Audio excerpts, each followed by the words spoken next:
In all but name, she's a member of the Murdoch dynasty, and Rebekah Brooks's rise through News International made her one of Rupert Murdoch's closest allies. But her talents in making news ended when she became one of the biggest ever news stories, and now the biggest single casualty of the phone hacking scandal. Her position looked shaky when last Friday she told staff at News of the World the paper was ending. This is not exactly the best time in my life, but I'm determined to get vindication for this paper. Ever since, many have called for her to go, angry so many lost their jobs while she remained in post. Can't you see the bigger picture? That by your actions yesterday, you're making the whole of News International toxic. Well, look, there's an arrogance that you think we'd want to work for you again as well. Rebekah Brooks reportedly offered to resign, but the Murdochs insisted there was no need.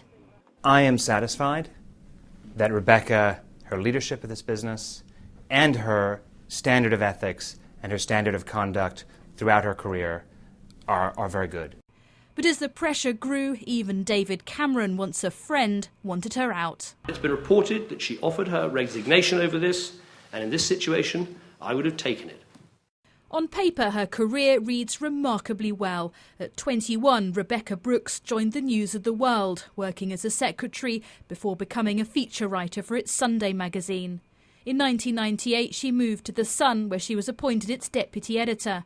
She then returned to the News of the World in 2000 as editor, at the time the youngest person to head a national British newspaper. 3 years later, she was back at The Sun, becoming the paper's first female editor, a role that landed her at the centre of the phone hacking investigation. It's just the one element of whether you ever pay the police for information.